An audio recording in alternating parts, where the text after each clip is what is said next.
Welcome to the Pat White Show. Hello, everyone, and welcome into edition number 8 of the Pat White Show. We got a doozy for you this time. Great things for you to listen to and see.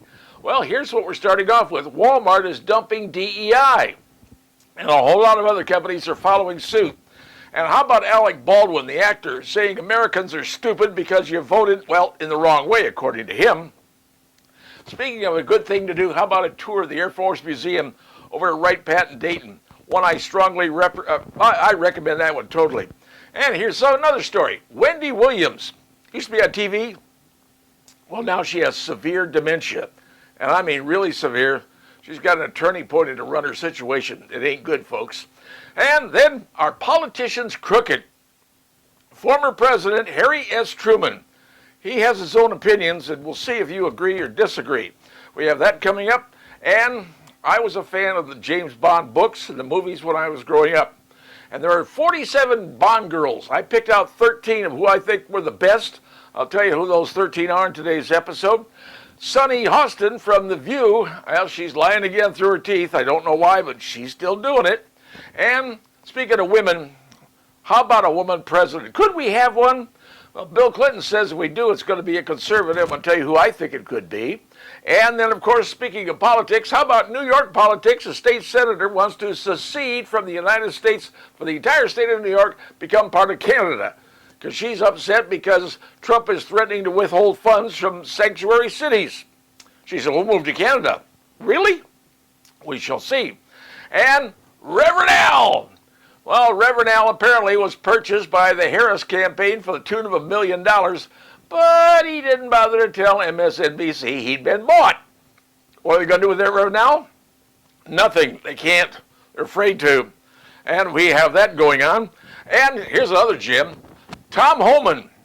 He is the border czar, reminiscent of Norman Schwarzkopf, rather. Stormin' Norman of the Iraq War. He was tough, but he got the war done. Well, Tom Homan is now having a battle with the mayor of Denver, Colorado. And let's see who wins that fight. Mano a mano. I'm betting on Tom Homan. And how about this? Remember the lady on Fox, Aishah Hasnie? Guess where she got her start in broadcasting? Take a guess. If you don't know, this is a story that may pique your attention. All of that and a whole lot more coming up on today's edition of the Pat White Show, starting right now. Well, here's a story maybe you haven't heard. It's actually a pretty big story because it has a lot of ramifications. It could stretch from sea to shining sea. Walmart, probably the biggest company in the United States, maybe one of the biggest in America, has decided to dump DEI. You heard me correct. Walmart, the grand guru of about everything you could think of, has said DEI is out. Now, Walmart's not the first company to do this. Harley Davidson did it, John Deere, making the implements that folks are either ride on or use in the fields or whatever. And Tractor Supply, TSC, they've already instituted saying, hey, we're out of DEI. But most people didn't notice anything and nobody said anything because, well, for the most part, those were not large companies. They didn't cover a vast area and have millions or hundreds of thousands of employees. But Walmart, yeah, they do. Now, the CEO of Walmart said, hey, we've got to start looking out for our employees, our customers, people we work with, the people we sell stuff to. And they're all saying, hey, we ain't liking this stuff because it doesn't work. Now, I happen to think it's probably the best thing going on, and I believe it's the start of a lot more companies going, this DEI thing was a bad plan. And it was. And it started up that whole thing that happened a few years ago, the Floyd incident. Well, that started everything up. The Black Lives Matter, that started everything up. But now the companies are taking a look at it going, this ain't a good thing. Well, here's the thing I want to see. Pete Hegseth, as Secretary of Defense, if he gets cleared through the Senate, becomes the SecDev, he said the first thing he wants to do, first thing, get rid of DEI and those generals who support it. And I couldn't agree with him more. You know, you have to understand something. The military is a warrior. We're a fighting group. And you want to have the best of the best of the best. You're the tip of the spear. You're the lead dog in the pack. You're the one covering and ultimately protecting everyone else's lives. You want to have the best people. You promote in the military by merit. Who's the best cream rises to the top.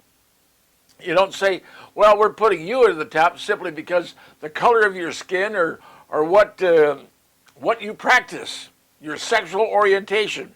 I don't really care. I care about who's ever the best. Now, in the Air Force, would you rather be flying with someone who is considered probably one of the best pilots and got put into the position where he is because he was the best performing?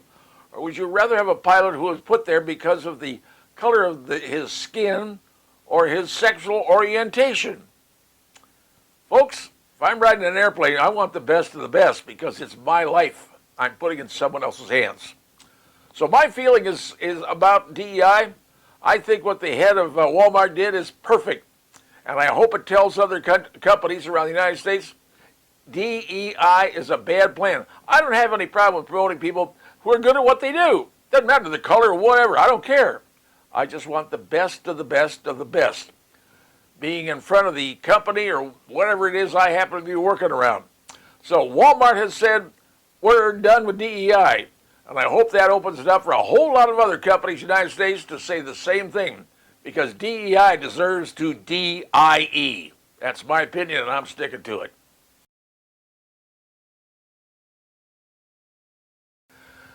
Let me ask you a question. Have you ever heard of a gentleman by the name of Alec Baldwin? I guess they're Baldwin brothers. Alec Baldwin, actor. He was the gentleman involved with the making of that movie Rust. Remember the one where the firearm discharged and killing the cinematographer and injuring somebody else? And he ended up going to trial. They ended up dropping the trial. I mean, it was an entire mess. You've probably seen him on Saturday Night Live and some other places. Well, Alec Baldwin recently said that he believes that Americans have a misunderstanding of the world's most pressing problems. Now you're saying, really? He thinks that we Americans, it's you and I, have a misunderstanding of the world's problems. He said, and the reason is because we, the American public, are uneducated and led astray by the mass media. Okay, we're uneducated and we were led astray by the mass media. Well, education, college doesn't necessarily mean everything. You can have a master's degree and still be a blithering idiot. Trust me, I know some of them. But there's something else to think about. Being led astray by the mass media. The mass media was trying to lead us astray throughout the entire political season because we no longer believe the mass media. The mass media, unfortunately, has been lying to us for the longest period of time. Americans have found other avenues, other places, whether it's social media or whether websites to go to or wherever they want to look and decide for themselves what is actually real and what is phony baloney. So, Alec, sorry, dude. We know what's going on in the world. He said, well, we don't understand what's going on with global warming and all the plastic in the water. Okay, Alex, let me tell you something this. You know, I worked at a grocery store when I was a teenager, and we used paper bags, put the groceries in paper bags. Well, then the environmentalists came along and says, oh, no, we can't have that. That's terrible. We're cutting down trees for paper bags. Except we grow trees a lot, really. So we were forced to change from plastic bags, or paper bags, rather. We were forced to change to plastic bags. Well, those plastic bags have turned out to be a big, giant mess. And who do you know saves plastic bags? I mean, at least with paper bags, you can wrap your books in them. And my parents did it to my books for years. And you can use paper bags for all sorts of stuff. And we're growing trees all the time. We got plenty of wood, build houses. So that plastic is gunking up the mess. Yes, plastic bottles are a problem, but Alec, you know where all the plastic is coming from in the oceans that you're complaining about? Not from the United States. That plastic is coming in from Asia, from Japan, from Southeast Asia, if you will, because they don't clean up their stuff. They just dump it into the ocean, figuring, okay, hey, it's fine, we're getting rid of it in the ocean. Except the ocean sends it across because there's the ocean currents, the wind pushes everything toward the United States, and they're sending it over for us to clean up. So, Alec, I believe we are educated. We are not stupid. And we don't need to have a college education to think that your particular tribe is lying to us, because the media is doing the same thing. So, Alec, I'm sorry, dude. I don't believe anything you're saying because, well, you're willing to shoot somebody and say, yeah, I didn't do it, the gun went off by itself. You can't be that stupid, partner. Just my opinion.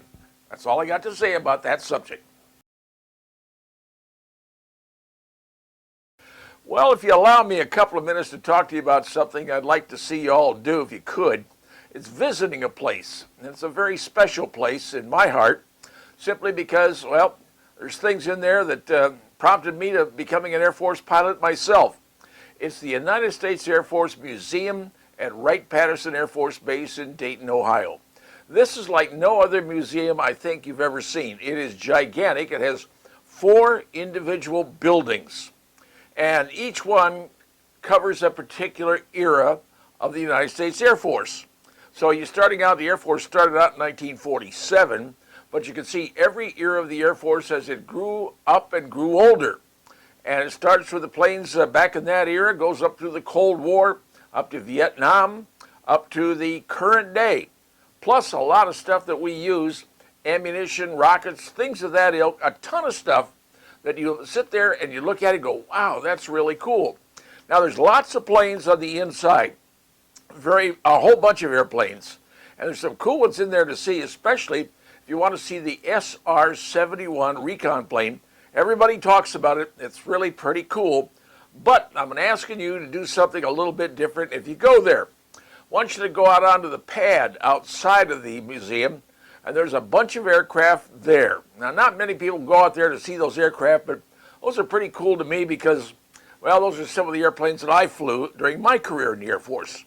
And they've got a C-17 there. They've got a C-131 Samaritan that's tricked out for special type flying. There's also an EC-135. It's called the Ares. Now, it was used by NASA for a number of things. The one I happened to fly was the EC-135 that was for the looking glass. And you look it up to find out what we did. There's also a KC-135 there. It's an R model. I flew the A model. Now, the reason I'm telling you all this is because going to this museum, you're going to see things that just astound you. If you got kids, take them. They are going to sit there and look at some of that stuff and go, whoa, that's really cool, man. I want to be a pilot. Doesn't matter if they're a boy or a girl, they can be a pilot. Doesn't matter. So, take them over there. There's no charge for parking. There's no charge for admission. You walk in there, you're going to spend the better part of a day.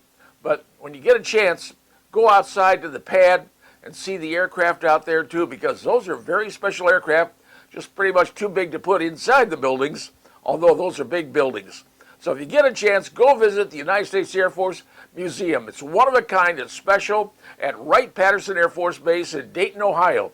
Stop in and see it. It'll be the best vacation trip I think you'll ever experience.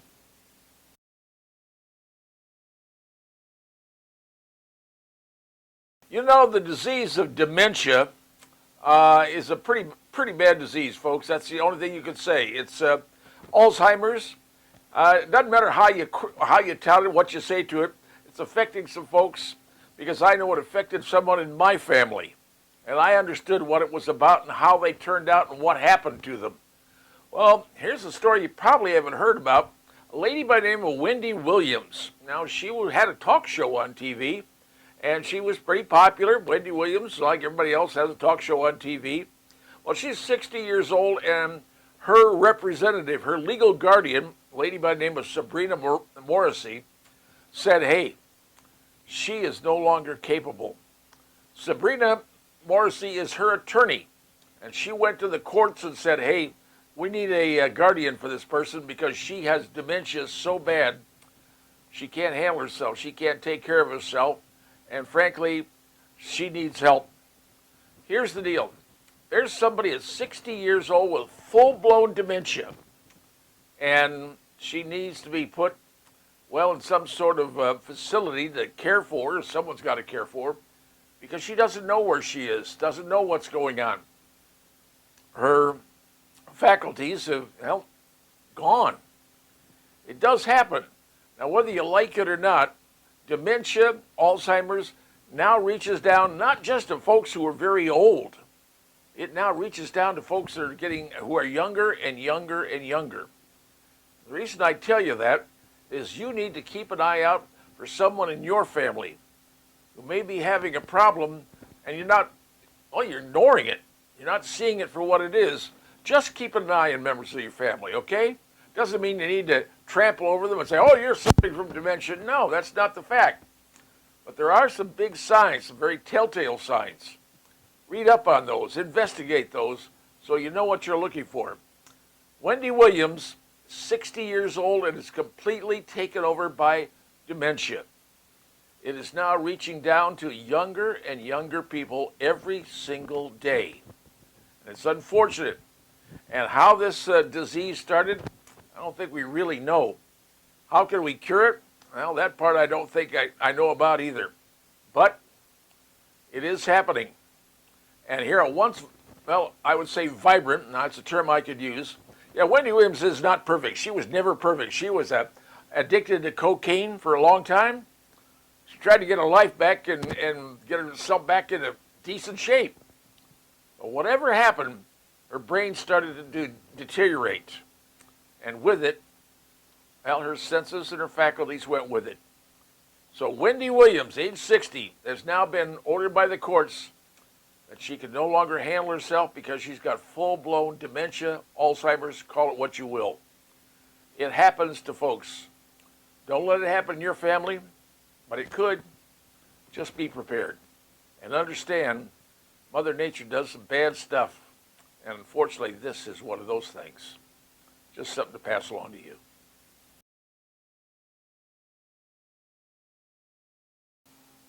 Well, many months ago, 6 months to be more accurate, I created a video having to deal with the Senator Bob Menendez, Senator of New Jersey, who was under corruption. Well, he was indicted for corruption, and ultimately the jury found him guilty. Well, that video I did not run anywhere, but there was an excerpt in the video that was a comment from the former President of the United States, Harry S. Truman. And Truman talked about politicians and rich politicians. And I thought, well, you know what? Now we have the new administration coming in, and let's see if some people who came into the administration relatively poor, and I don't want to use the word they're destitute or anything, but folks who weren't wealthy and had massive amounts of money in their background, well, ended up leaving millionaires or multimillionaires. This has happened in politics, and I'll give you a perfect example. Lyndon B. Johnson, when he went into Congress, he was elected, he was a school teacher. And I don't know about you, but I don't think any school teacher out there has got a six-figure worth behind them. Most of them don't. They're regular people. They're doing the best they can because they love to teach. Well, LBJ went in as a teacher when he went into Congress. Ultimately, he stayed in Congress, became very powerful, and then, as you know, was elected, well, selected president when LBJ was assassinated in 1963. Ultimately ran in 64, was reelected, and decided in 68 he wasn't running again. Well, LBJ started out as a pauper, relatively speaking, and ended up a multi-millionaire when he left. Owned radio stations, owned a whole bunch of stuff. And there he was, just a politician sitting in there making the rules and regulations that run us. Well, the question is, how do you get that wealthy? Well, that's some of what we're going to be talking about. So anyway, I want you to take a look at this video. This has to do with Harry Truman and my opinion of what Harry Truman said about politicians. Take a look at this and then we'll discuss. I'll be right back. Well, I thought I would have a little fun with politics right now, except I'm dating back to the 1940s, the late 1940s, when the President of the States was a gentleman by the name of Harry S. Truman. Now, Harry was pretty much an average guy. He wasn't really elected. He was named to in FDR's vice president. And back in those days, FDR pretty much ran the country. Matter of fact, they actually changed the Constitution so people like FDR could not serve more than 2 terms. Because FDR was in I think his 4th term when he died. Anyway, he's up there a ways. Everybody loved FDR, and he just picked out the vice president that was going to cause him the least amount of trouble and someone that nobody knew because everybody figured nobody would hear that person. Well, at that time, FDR picked Harry S. Truman to be his vice president. Now, FDR died in office. Truman became president and ultimately tried to run for another term back in 1960, but that was waylaid by Dwight D. Eisenhower, former general in the Army for having to do with the Normandy and the D-Day invasion. But anyway, so Ike became president. But Harry S. Truman has a number of sayings that he says. This one I want you to see. He said, "Show me a man that gets rich by being a politician, and I'll show you a crook." Now, I thought that was a pretty interesting statement from Harry S. Show me a man that gets rich being a politician, and I will show you a crook. How many people do we know, both in left and right, whichever tribe you're into, has gone into Congress virtually poor in the grand scheme of things and come out a multi-millionaire?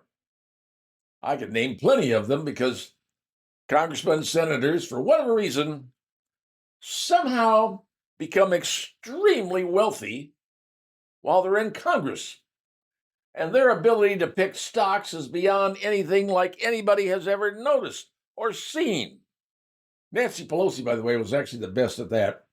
Boy, when she bet on a stock, you followed the star on hers. If you knew what she was betting on, if she bought stock in that, buy stock in whatever she's buying stock in. Because apparently that stock was going to make her very wealthy, and it's worked for her every single time. Well, all right, there it is. Harry Truman talking about politicians. Well, if they end up being rich, they're crooks. I don't know if we're going to have any more of those showing up in this administration, but anything, folks, is possible. Anything is possible. So let's just wait and see what happens with this administration, and maybe some of the current people in power, well, they may be leaving because, well, maybe they get found out, and maybe suddenly things turn on them. It all takes time. We'll see what happens, but now you know what Harry Truman said about politicians, and I hope you take it to heart.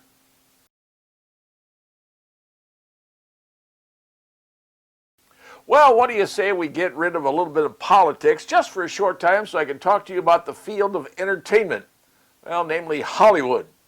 And frankly, to go beyond that, famous writers. When I was a kid, one of the books I liked to read, the booklets, or call them magazines, well, not magazines, but books from Ian Fleming, James Bond. And I think I read about every James Bond novel that existed, going back clear to the 1960s when I was in high school. And then ultimately the movies came out, and couldn't wait for those to see what Cubby Broccoli was the producer would come up with. First one was, well, the classic one that I remember Dr. No. That was the classic one. But when it came to Bond girls, there were 47 Bond girls, and I'm going to hit you with the highlights of the ones that kind of caught my attention the most, and maybe you'll remember them. Here was Honor Blackman. Do you remember her? Well, she played the character Pussy Galore, 1964, in the movie Goldfinger. She was a classic. And remember, you had James Bond, portrayed by Sean Connery, Roger Moore, and Pierce Brosnan. Now, there was another couple in there somewhere, but those are the main ones to me. Well, James Bond, to me, was Sean Connery. Sean Connery ultimately hated that role. Didn't want to do it anymore. He said he couldn't walk down the street without someone saying, "Hey, there's James Bond." He hated the role. But just telling you that. So you had Honor Blackman as Pussy Galore and Goldfinger. Then Diana Rigg. Remember her from the Avengers? Well, she played Tracy DiVincenzo in 1969 on Her Majesty's Secret Service. And then, of course, like I said, she was in the Avengers, a Bond girl. Lana Wood. She was the sister of Natalie Wood. And she played the character Penny O'Toole in 1971 in the movie and the show Diamonds Are Forever. Another one that I hadn't forgotten. And then, of course, a classic lady who you saw in television in the Dr. Quinn Medicine Woman series, Jane Seymour.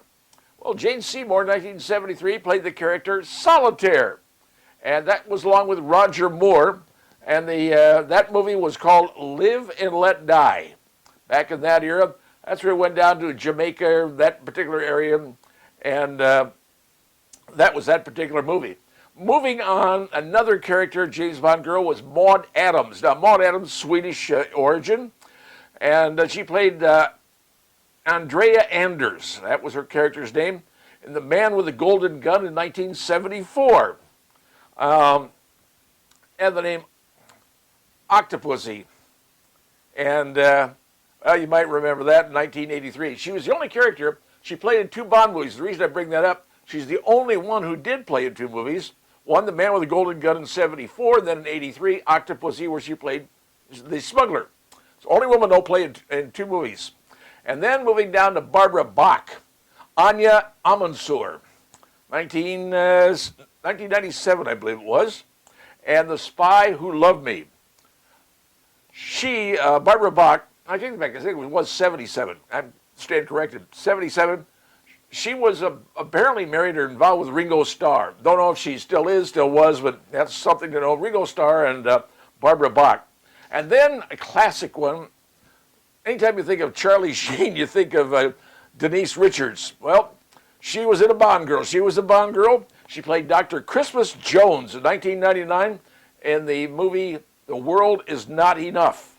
That was kind of a pretty decent movie with Pierce Brosnan. I enjoyed that one a bit. And then here's a classic movie, Grace Jones. Grace Jones played Mayday. And this took place down in she came from Jamaica by the age of 13 years old as a model. And she was in the movie A View to a Kill, along with Roger Moore. She wasn't exactly a heroine at that time. She was more of a villain, if you will. And then one that really caught my attention, one of my favorite Bond movies from 1995, GoldenEye. And there were a couple of women in this one. One was Famke Janssen, and she played Zena Onatop. Remember her, the lady who had the great legs who could, kill you with the legs or whatever? Zena Onatop. And she was in GoldenEye with Pierce Brosnan. But the main character of that movie was Isabella Scorupco. And she played Natalia Simonova. Nobody can pronounce her name or whatever it was. This is also, same 1995, GoldenEye with Pierce Brosnan. She played that scientist who, and that was actually a fairly entertaining movie, believe it or not. That's one of the few Bond movies I thought was pretty good. Terry Hatcher, another lady, remember her from the Desperate Housewives TV show? She was a Bond girl, played Paris Carver in the 1997 Tomorrow Never Dies. And she was also, if you remember, she was on the Lois and Clark, the Superman series. That was Terry Hatcher, was a Bond girl. And, of course, the classic, and this one is probably considered one of the greatest of all, was Halle Berry. Halle Berry played in the Die Another Day. That was in 2002, if my memory serves me correct. And in that, she did the famous thing that Ursula Andress did from Dr. No in 1962 with the white bikini. Remember when she came out of the sea and had the fishing stuff and the white bikini? She emulated that in the movie with Die Another Day, wearing an orange bikini. And that was the one thing everyone went, whoa, that was a throwback. That's what it was. And then finally, the last one I wanted to bring up was her name, Mi Hama. You probably don't remember her because she really didn't do any other movies except this one. She was in the movie You Only Live Twice. I did not like the movie. That was where they tried to take James Bond and make him Japanese. It didn't play well with me, and it was kind of hokey when you think about it. She played the samurai and the Japanese Secret Service agent, Kissy Suzuki. Kissy Suzuki, yeah. And so it turns out she left the movie industry and ended up writing 14 books. So she became a pretty good author. But one movie, one James Bond. So there you go. There's the skinny on who was in the James Bond movies. Not all of them. Like I said, there were 47 of them. I just touched on a few. Those are the ones that stuck in my mind. Just little history, a little showbiz history, just for you to see exactly what I liked in the old James Bond movies of the years gone by.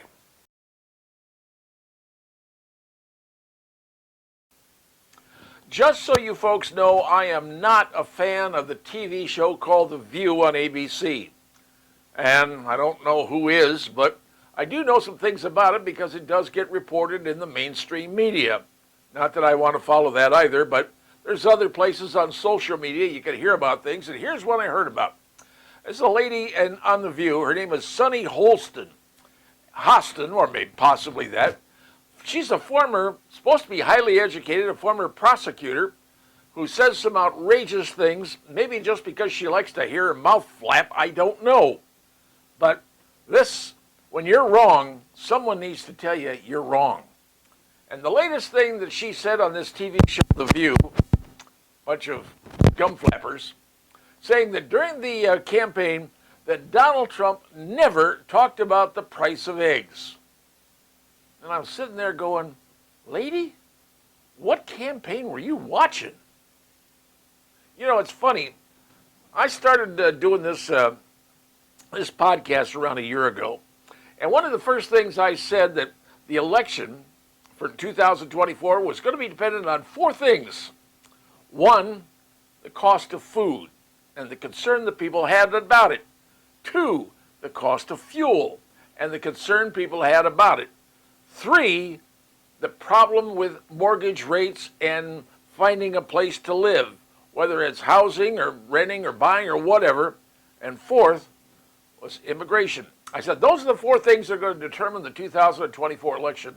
And I believe I was right because the number one thing that was talked about was the price of food and how the cost of food had dramatically shot up once the administration put another about $2 trillion into the money market and in circulation, because when you put more money into circulation and money that's based on nothing but the word of the government, the money that you have is going to be worth less. And it turns out when they dump $2 trillion in, the value of your dollar dropped down over 20%. Hence, everything went up 20% or more. And especially in the grocery stores where women and men shop. And yes, the president did talk about the price of groceries and the fact that he harped on that all the time. And for her to say he didn't talk about the price of eggs, excuse me, we all did. Everyone did. But maybe Sunny does not go to a grocery store and shop. That's my only guess. Maybe her servants do that. I don't know. But yes, he did. And everybody on the campaign did. So the point here is, ma'am, don't be spouting off with stuff that makes you look like an idiot. Because in the eyes of many people, that's exactly the way you appear. And if you are an attorney, went to law school, supposed to be smart, a former prosecutor, that means you're really supposed to be smart. But are you? When you start saying that, Trump never talked about the price of eggs, he talked about the price of everything. And you know what? America listened because they realized he was right. Now, you don't have to like it. I understand that. There's people out there that still don't like it. But the truth of the matter is the four things I told you about, I talked about them a year ago. And those four things did, in fact, come true because that's exactly what America was thinking about. Just my little thought, passing it along to you. And now you know, Miss Hostin, watch what you say, because sometimes you look like an idiot. Well, I spent the entire afternoon wasting it away watching YouTube. Now, some would say, well, you're not wasting away watching YouTube. Well, think about it this way. I spent the entire afternoon watching the video returns from ABC, NBC, CNN, and CBS. Now, I didn't watch those returns on election night 3 weeks ago, but now I had a chance to watch them this afternoon, and I saw something that really kind of caught my attention, and that was this. Every single one of those networks, from A to N to C to whatever you want to call it, they were all rooting for Kamala Harris. That was the whole gist of everybody on those panels. Everyone you could see there, all the newscasters are all talking about Kamala Harris. Oh, she's going to win. She's going to win this. And then I happened to see some recordings of people before and after the election making their predictions. Kamala's going to win. Nikki Haley, guaranteed. She's going to win. Donald Trump's going to lose. Chris Christie, he's got an axe to grind. But anyway, he said, oh, there's no way. You have so many people. Of course, you had the political pundits, the analysts, if you will, saying, no, there's no way he can win this. Everybody was saying she's going to win it. All the TV networks were all saying the same thing.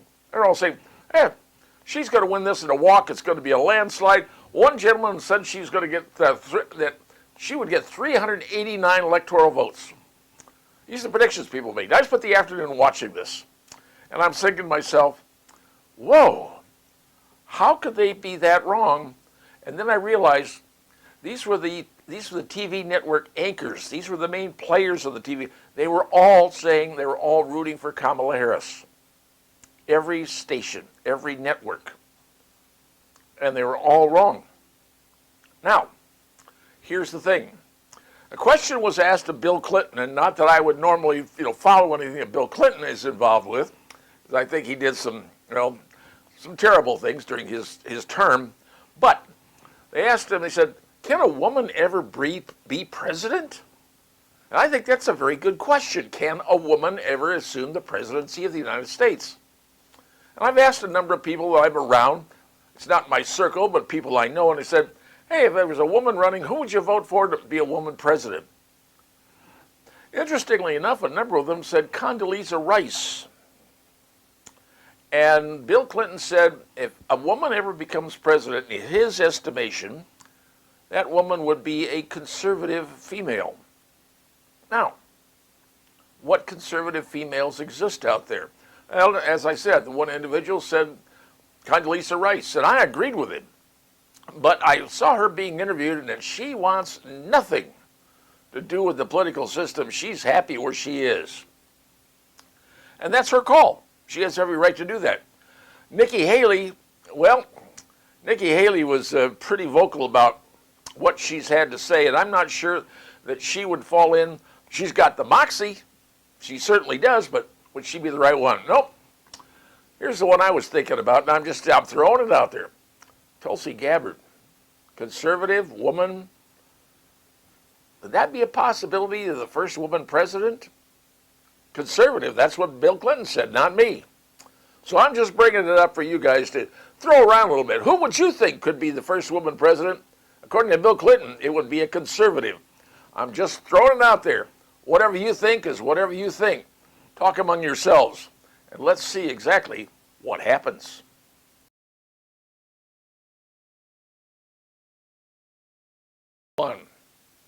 Well, we've had the election. That was a few weeks ago, but now you're hearing politicians starting to babble off at the mouth. And it depends upon what politician you're listening to or watching on television. But this one caught my attention. It was from a politician, a state politician in the state of New York, a New York Democratic state senator by the name of Liz Krueger. She's pretty powerful because she's on a big committee in the state of New York. And what she is saying is that the Empire State should, quote, think outside the box. Now, you've heard that term before.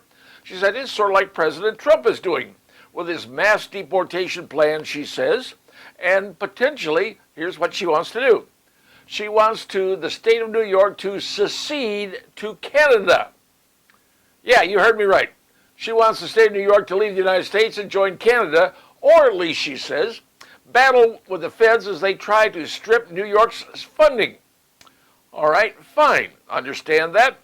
Now, she says that if Trump follows through to slash federal funding from the sanctuary states, sanctuary cities, if you will, she said Albany, that would be the state capital of New York, would return fire against Washington now listen to this, by not sending in their federal taxes to this federal government. She said that's about $360 billion a year, and she said we ain't going to send it in. They take our money, we're not sending them any money. So that's what's the thing here is. But here's the big thing. She's saying, let's secede from the United States. And when asked about this, she says, you really want to secede from the U.S.? She said, well, if Trump wins, yes. And she wants the state to join Quebec and Ontario as the southern province. I'm not kidding, folks.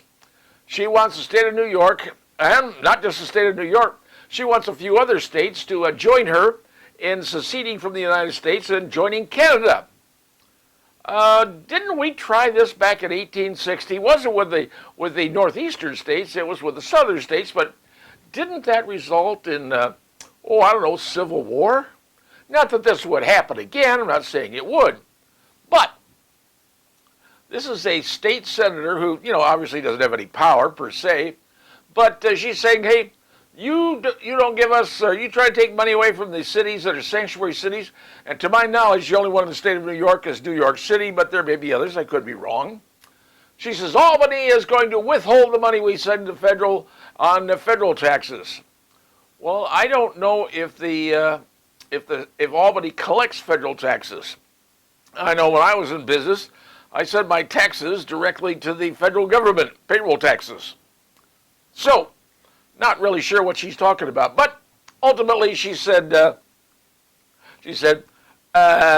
just joking. No, she's not just joking, she's stupid. To spout off like that to say, here's what we're going to do if you do this to us. We want to secede from the United States and join Canada. Now, you're not going to hear about that story on TV or the radio or probably anyplace else. But this is some of the stupidity that is coming out of the mouths of people who you thought were smarter than that. Obviously, they're indicating they're not. But one more thing to know. The games people play, and they're being played right in front of your eyes. Except the media doesn't want your eyes to see this. Just saying. That's all I've got for now.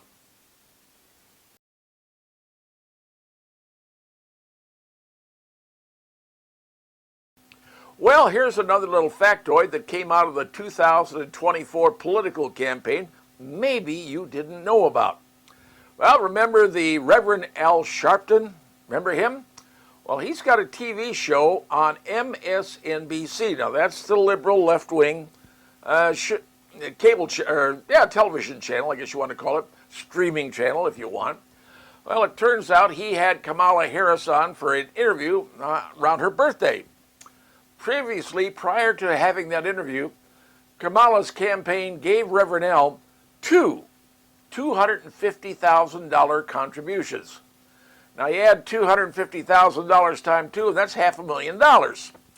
So they gave Reverend Al's group $500,000, and suddenly she's allowed to appear on his television show on MSNBC.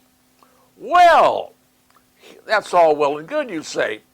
Well, the problem is, Reverend Al didn't tell MSNBC that he had been bought for $500,000.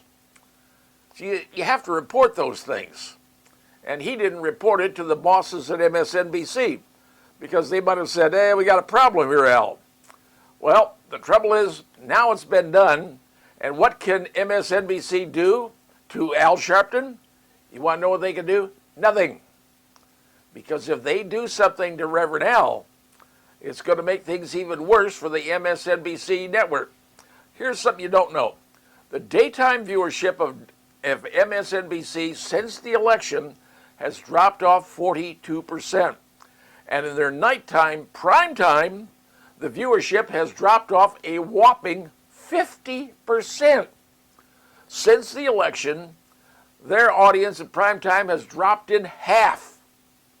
And you wonder why Comcast, who owns NBC and MSNBC and CNBC and all those other alphabet things, you wondered why Comcast is now selling MSNBC. Now, if you're looking for a bargain, well, you could probably pick up those networks. Of course, you're going to inherit Rachel Maddow because she had a $25 million a year contract, took a $5 million pay cut, but she's still employed. So, there's something to know. So now you find out Reverend Al. And that wasn't the only one that on MSNBC, a fellow by the name of Roland Martin. He has a thing called New Vision Media, very left-wing thing. Well, they gave him $350,000, which he didn't report. And when he was finally called on it, he said, well, it was for advertising. Really? Nah, these people are just taking bribes and everybody knows it. The problem is the network can't do anything. Comcast can't do anything because if they fire these people, it's going to be a bigger uproar than they already got.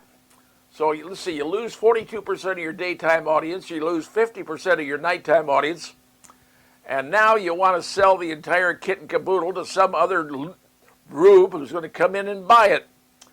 Is someone else out there willing to buy the MSNBC and all the other stuff that Comcast is selling off cheap? Maybe. If they do, are they going to change it? Maybe. But right now, nobody cares. That's the problem. And on Comcast, they're not going to fire anybody because they can't take the heat from what they would get if they did. Just a little something for you to know. Reverend Al was paid off by the Kamala Harris campaign. Now you know.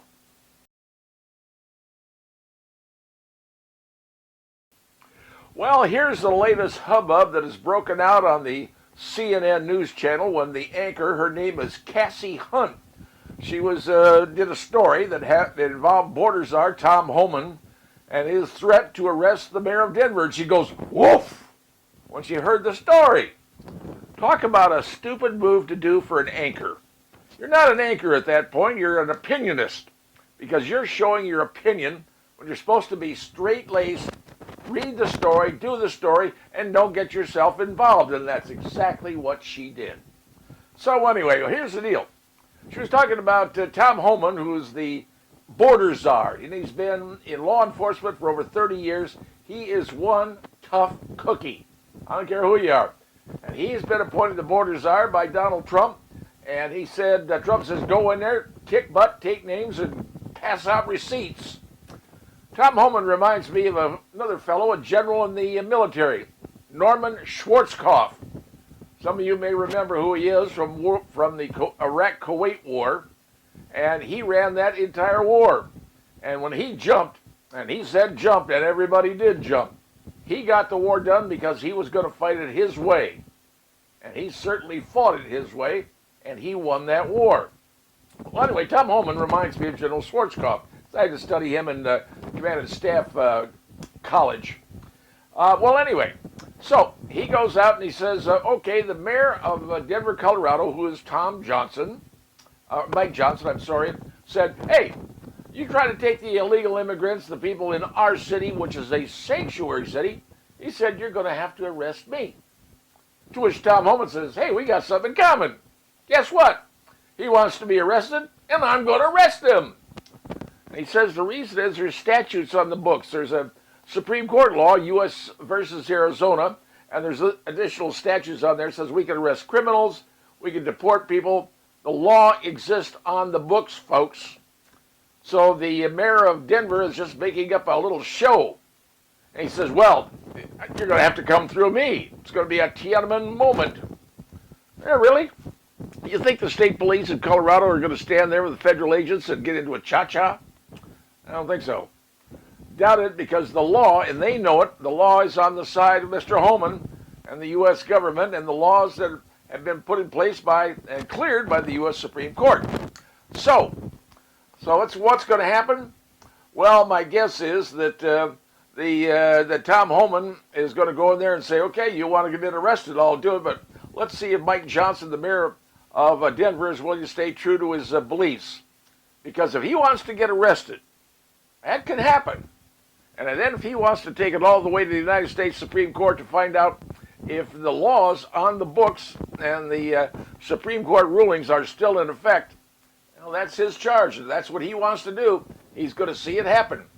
And that may be a telling tale to a whole lot of folks in the rest of the United States saying, he tried it, it didn't work, he's in jail, don't try it yourself. I'm just saying, So when you see the CNN news reporter, Casey Hunt, when she sees a story, goes, oh my God. Well, lady, you're an idiot. That's my personal opinion. But then again, I criticize some of the people in the news anyway. So, will it end up being a big mano-a-mano case? Let's hope not.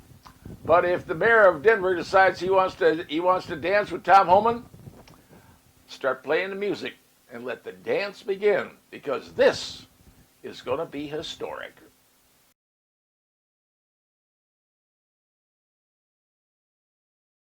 All right, podcasters, welcome back into the Pat White Show. We're going to talk more about some people that I met along the way in my broadcasting career.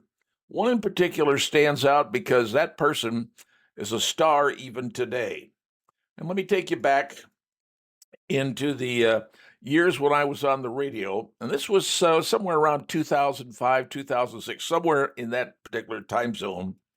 You have it on radio station, you've got your producer that produces your show, but you also have at WOWO, you've got the newsroom. You got the people who work in the newsroom, who deliver the news and the sports and the stocks and all those kind of things. And you had people like Michael and Bob Chafes and Lee and a bunch of other folks, but one particular news person stood out to me. And it's because she was different. And I use the word she. I had a female newswoman on my show who had just graduated from Indiana University, where she was a standout star. There's no other way to put it. And she was new, like 21 years of age, just got her first job in radio. And obviously I'd been there for a while. And I remember in particular, I used to prank her all the time. And one of the times we had Talk Like a Pirate Day. That was National Talk Like a Pirate Day.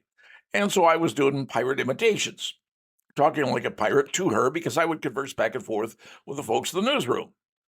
And something, a lot of talk stations didn't do what I did. And so I was pranking her, talking like a pirate. And the stuff I was saying, she had no idea. Now, Lee, one of our newsmen in the background, he knew exactly what I was saying and how I was saying it. And he's laughing in the background. And the lady's name was Aishah Hasnie. That's right. Aishah Hasnie was the newswoman who worked with me at WOWO. Fresh out of IU, first job in radio, and she was my newswoman. She was very good at what she did. She was just young, naive. Here's a kid from southern Indiana, I think Columbus where it was.